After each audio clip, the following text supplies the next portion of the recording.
Olá, amigos da Bariri Rádio Clube. Eu tenho a grata satisfação de receber em nossos estúdios Oscar Naufal. Ele que trabalha aí com dinheiro, com empréstimos, com financiamentos, de um modo em geral. Então a gente sabe que ele conhece um pouquinho do assunto, porque as pessoas acabam procurando financiadoras, escritórios que fazem financiamento, tanto para casa quanto para compra de carro, para empréstimos pessoais, para saldar dívidas, enfim. E essa é uma época justamente onde as pessoas recebem 13º e fazer o que com esse 13º? Comprar, fazer uma bela de uma ceia, comprar presentes, saldar dívidas, enfim. O assunto de hoje relacionado a dinheiro. Boa tarde, Oscar, tudo bem? Boa tarde, Fernando. Boa tarde, queridos ouvintes e telespectadores, né? Modernizando aqui a coisa, tem vídeo também, né? Da Rádio Clube. Para nós é sempre um prazer estar conversando com a nossa população e sobre um assunto importante. Eu acho que hoje e sempre, né? Essa questão da economia sempre fez parte não só da vida das empresas, mas da vida também das famílias e de qualquer pessoa que no sistema capitalista, né? Queira, vamos dizer assim, minimamente sobreviver. Então, acho que é um tema importante e numa época importante também para a gente estar debatendo esse assunto, né? Oscar, tem chegado pessoas esses dias com relação a 13º, porque muita gente que trabalha recebe 13º nessa época. Tem chegado pessoas perguntando o que é melhor fazer. Eu tenho uma pequena dívida junto a um banco, vou saldar essa dívida, vou continuar pagando, comprar presentes. O que você, na sua opinião, é melhor fazer hoje? Olha, Fernando, eu, apesar de não ser economista, né, eu tenho aprendido muito com a minha esposa, que cuida dessa parte financeira da empresa, né, e a gente percebeu uma coisa assim, na prática, né, a gente ouvia os economistas dizerem isso, mas a gente precisou passar pela experiência prática para a gente acabar aprendendo.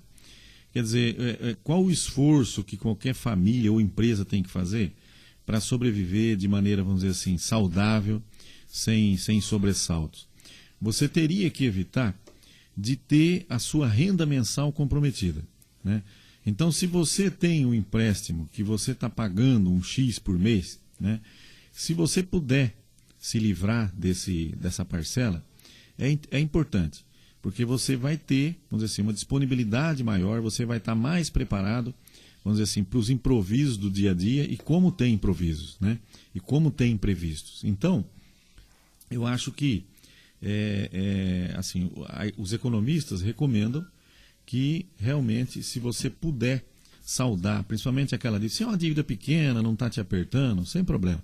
Mas se é assim uma parcela um pouquinho maior e você tem condições, vamos dizer assim, de ou amortizar ou eliminar ela de vez, é interessante, porque você vai ter uma disponibilidade mensal de renda maior, né? Outra coisa, quando você me falou do tema, eu vinha pensando pelo caminho, né? Eu, particularmente, sou um péssimo poupador, né? A gente, como empresário, está acostumado a investir. Então, você não pode ver um recursozinho que você já quer jogar isso no seu negócio para fazer a coisa render de alguma forma, trocar um equipamento, giro, né? Melhorar, vamos dizer assim, a prestação de serviço para o cliente, etc, etc. Nós temos esse vício, né? Mas eu acho que, sem perder esse vício, a questão de você poupar hoje é muito importante, né?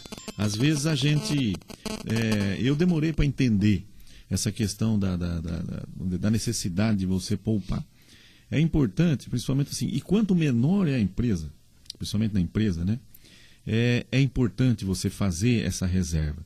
E aí nós podemos igualar, por exemplo, quanto menor é a empresa, ela vai se parecer também mais com a família, né? Quer dizer, então, na família, idem. Quer dizer, se você puder ter uma reservinha, é importante. Porque todos sabem disso, nós todos sabemos, tanto na vida de empresa como na vida de família, vamos dizer assim, o imprevisto é inevitável, né? Então a gente tem, quer dizer, no dia a dia, que está preparado para isso, né? É uma doença, é um carro que deu problema, né? É a casa, por exemplo, eu estou fazendo uma reforminha forçada na minha casa, quer dizer, o piso começou a soltar. Quer dizer, então, quem que pode imaginar um dinheirinho que eu estava guardando, por exemplo, sei lá, para trocar o carro, alguma coisa assim, tive que usar na minha casa em função desse imprevisto, né? Então, a vida é cheia de imprevistos. E na empresa, muito mais, né? Na empresa é um funcionário que você tem que indenizar, que ele saiu no momento que você não esperava que ele ia sair, né? e uma infinidade de outros problemas que você tem que estar. O próprio faturamento que cai. Quer dizer, um determinado mês que aconteceu lá um imprevisto, você não conseguiu produzir aquilo que você vinha produzindo, né? Então, eu digo assim porque, não querendo, vamos dizer assim, servir de exemplo para ninguém, mas a minha esposa hoje, ela cuida dessa parte financeira da empresa, né? E eu fico assim, aprendi muito com ela, quer dizer, na simplicidade dela cuidar do dinheiro, mas ela é uma pessoa que ela não sabe trabalhar sem uma reserva. Quer dizer, se não tiver uma reservinha mínima, não é grandes coisas, que a nossa empresa é muito pequena, né? Ela não consegue trabalhar, ela entra em pânico, verdadeiramente, né?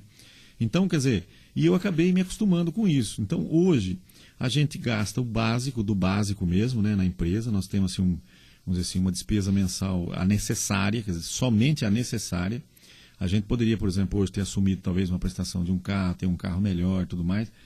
Não temos, quer dizer, a minha esposa tem esse hábito de, assim, quando a gente puder comprar quase tudo à vista ou pagar quase todo o valor do bem, a gente compra. Mas o contrário não, quer dizer, se você tem uma menor parte, vai financiar uma maior parte, quer dizer, na cabeça dela não entra esse esquema. E vou falar um negócio para você, Fernando, é o que todos nós deveríamos seguir. Quer dizer, eu acho que essa lição é importante. Quer dizer, deixar uma reservinha, né? E você só usar ela quando você tiver condição de repor essa reserva, né? Quer dizer, essa seria a maneira segura da gente trabalhar. Quer dizer, além de você evitar ter muitas prestações, evitar ter a renda muito comprometida, você também ter essa reserva, que não é difícil você fazer. Porque a gente que tem uma pequena empresa, tem mês que, vamos dizer assim, tem 2, 3 meses que vai bem. E depois tem 2 meses que a coisa cai um pouquinho. Então aproveita esses 2, 3 meses que você não sabe onde vai gastar aquele dinheiro para guardar. Ah, entrou um dinheirinho extra, eu vou trocar o carro. Não. Quer dizer, primeiro eu acho que a gente deveria ter esse hábito, né, que tem a italianada baririense, né, de guardar.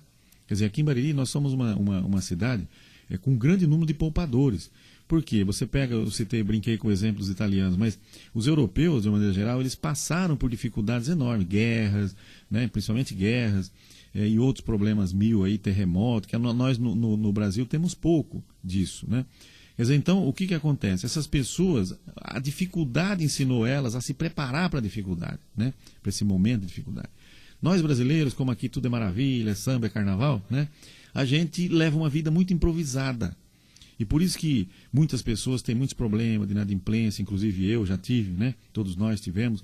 Por quê? Porque a gente nunca se preparou para um momento difícil, né? E outra, você faz investimento sem ter lastro, né? Sem ter uma reservinha. Se aquele investimento não der certo, você quebra, como já aconteceu comigo e que eu acho que com muitas pessoas por aí, né? Oscar, nós vemos assim pessoas que dentro da família, por exemplo, uma família ganha aí, vamos dar um exemplo, R$3.000 por mês no total da família, entre pai, filhos, enfim. Essa família, ela tem uma renda mensal. De repente ela resolve fazer um gasto, acaba gastando um pouquinho mais, extrapola, precisa de um empréstimo pessoal ou surge algum imprevisto, como na família de todo mundo, pode surgir um imprevisto, seja com doença ou um carro que quebrou e não pode ficar sem consertar, ou mesmo um acidente com esse carro que acabou amassando e tem que arrumar porque às vezes não pode ficar sem esse carro, enfim, um imprevisto pode acontecer dentro da família de qualquer um. Acaba fazendo um financiamento. Tem que ter cuidado com esse financiamento, com taxas de juros também? Também. Hoje, Fernando, eu digo assim, e eu me sinto assim bastante à vontade e seguro para falar disso, né? Porque a gente tem vivido esse assunto, né? Então, hoje, existe uma preocupação grande do governo federal. Quer dizer, a Dilma pegou como prioridade a redução de juros. Ela foi muito cobrada na campanha, quer dizer, vamos dizer assim, a grande imprensa, de maneira geral, os economistas, têm cobrado isso do Brasil, né? Quer dizer, do governo federal. Trabalhar para ver se os bancos ganham um pouco menos, porque os bancos hoje, eles faturam bilhões e bilhões. Quer dizer, eu estava fazendo um trabalho de faculdade no semestre passado e eu fui obrigado a dar uma olhadinha no lucro dos bancos. É brincadeira o que esses caras faturam, né? Quer dizer, não dá nem para você calcular, assim, na nossa cabeça, vamos dizer assim, de pequena empresa, o que é isso. Quer dizer, eles faturam uma fábula. Então, eles podiam abrir mão um pouquinho disso, né? Correr um pouco mais de risco, vamos dizer assim, colocar um pouco mais esse dinheiro no mercado, né? E ganhar com a produção, quer dizer, com as operações, e não com o juro. Quer dizer, hoje o banco está muito confortável, a maioria deles. Quer dizer, eles produzem pouco, não precisa produzir muito, por quê? Porque no pouco, como as taxas de juros são altas ainda, eles faturam bilhões, bilhões, bilhões. Então, o que a presidente Dilma tem feito? Ela tem utilizado, principalmente a Caixa Federal, que hoje eu sou parceiro da Caixa, né? A gente presta serviço para eles como correspondente, a gente está acompanhando essa história bem de perto. Quer dizer, hoje ela tem usado a Caixa Federal e também um pouco o Banco do Brasil para poder competir com os bancos particulares, né? E ela tem conseguido. Então, hoje, eu, assim, sem querer puxar a sardinha para assim, a nossa empresa parceira principal, que hoje é a Caixa Federal, né? Mas a gente aconselharia qualquer, vamos dizer assim, qualquer consumidor, né, que vá adquirir qualquer bem, né, que dê uma olhadinha nos juros do Banco Público. Eu não quero aqui puxar a sardinha só para mim, né? Por quê? Porque o governo federal, principalmente o Banco Público Federal, o governo federal tem brigado, entre aspas, muito para que o banco público concorra para valer com o banco particular, o banco privado, nessa questão da taxa de juros. Para você ter uma ideia, Fernando, a gente por longos anos, por vários anos, uma pessoa vinha perguntar para a gente, eu estou comprando um carro na concessionária, né? E você calcula para mim quanto fica esse carro financiado? Vou financiar, um exemplo, 20 mil. Quanto que fica aí financiado? Eu dizia para ele, assim, de cara, meu amigo, procura a concessionária mesmo, faça negócio com a concessionária, porque a gente não consegue ganhar. Por quê? Eu trabalhava com bancos particulares, banco privado, né? A gente não consegue competir com a concessionária. Ainda eu brincava, eu não sei o que eles fazem lá, mas o juro deles é menor, é sempre menor do que o meu aqui, e bem menor. Hoje, utilizando aí as taxas da Caixa Federal, a gente ganha inclusive da concessionária, Fernando. Quer dizer, então isso, não quero aqui tirar todos os clientes da concessionária, quem quiser comprar lá, que compre, né? Mas tem dado uma diferencinha até com relação às concessionárias. Então, as pessoas que a gente tem indicado para a Caixa Federal, financiamento de veículo, por exemplo, né? Elas têm ido na Caixa e não têm feito negócio em outro banco. Tem feito na Caixa. E a Caixa não faz muito tempo que ela começou a financiar veículo. Inclusive não financia, acredito eu, veículo de carga. Ela só financia, está começando agora, né? Está financiando já veículo de passeio, picape, esses veículos assim, não veículo de carga. Mas com um juro espetacular, menos de 1%. Inclusive, Oscar, você tocou nessa questão de banco público. Nós vemos que existe hoje uma demanda muito grande de pequenos empresários, os MEIs da vida, né? Que hoje é o EI, que é o empresário individual. Esses bancos, o Banco do Brasil e a Caixa, a gente tem visto aí por propagandas que eles têm oferecido, inclusive, microcréditos para esses empresários. Sim. Ou seja, uma oportunidade para conquistar aí algum bem, algum produto que precisa, ou até mesmo um capital de giro para sustentar essa pequena empresa. Você tocou num assunto importantíssimo, Fernando. Eu tenho tentado, rapaz, assim, na correria da gente, a gente não tem nem tido tempo de divulgar muito isso. Mas, assim, os amigos, as pessoas que procuram a gente, nós temos recomendado a que realmente, se eles quiserem pegar um crédito um pouquinho maior e com uma taxa de juro melhor, que eles, o pessoal que trabalha por conta, autônomo e tal, que abram o empreendedor individual, que abram a empresa o CNPJ do empreendedor individual. Quer dizer, você consegue hoje, através do CNPJ, muito mais vantagem do que no CPF, né? Por quê? Porque você consegue provar diante da instituição financeira, né, que você não é sozinho. Quer dizer, quem tem uma empresa, na verdade ela tem um sisteminha de produção que, por menor que seja, ela vai envolver ela, mais uma pessoa, mais duas pessoas. Quer dizer, o faturamento é maior do que na pessoa física. Então o banco entende isso. E o banco dá um pouco mais de crédito, né? Então você tocou num assunto muito importante, e quem estiver agora, vamos dizer, ouvindo ou vendo a gente, que preste atenção nisso. Quer dizer, se você tem o seu pequeno negócio, hoje não fica mais tão caro como antigamente, né? Que você era obrigado a abrir uma empresa. Quer dizer, eu abri várias e fechei, porque não compensa, um agente pequenininho, não compensa você ter uma empresa para isso. Quer dizer, hoje, por exemplo, no ramo de corretagem de seguro, eu não trabalho mais na pessoa jurídica. Não dá. Depois que eu comecei a trabalhar na pessoa física, puxa vida, a coisa melhorou, mudou bem a história. Quer dizer, a gente começou, mixaria o que ganha, mas a gente começou a ver essa mixaria, né? Em compensação, na empresa tradicional, você não consegue ver. Quer dizer, agora, eu, como corretor de seguro, não consigo enquadrar no microempreendedor individual. Mas quem consegue, aproveite essa oportunidade, porque a Caixa, inclusive, tem uma linha de crédito espetacular para o microempreendedor individual, né? Ela trata o microempreendedor individual quase como uma empresa normal. Então, quer dizer, eu tenho aí tapeceiro, posso citar alguns nomes aí, né, que todo mundo conhece. Tenho vários ramos aí que a gente tem conseguido abrir. O microempreendedor individual tem conseguido encaminhar para a Caixa, principalmente, e as pessoas têm ficado contentes, porque tem percebido, né, que consegue uma linha de crédito, opções de crédito melhores para comprar maquinário, capital de giro, valores pequenos, porque o microempreendedor individual também não é um monstro, ele é pequenininho, né? Então o valor é proporcional ao tamanho dele. Mas tem conseguido, eles têm conseguido sim, linhas de crédito que na pessoa física jamais conseguiria, né? Então você tocou num ponto muito importante.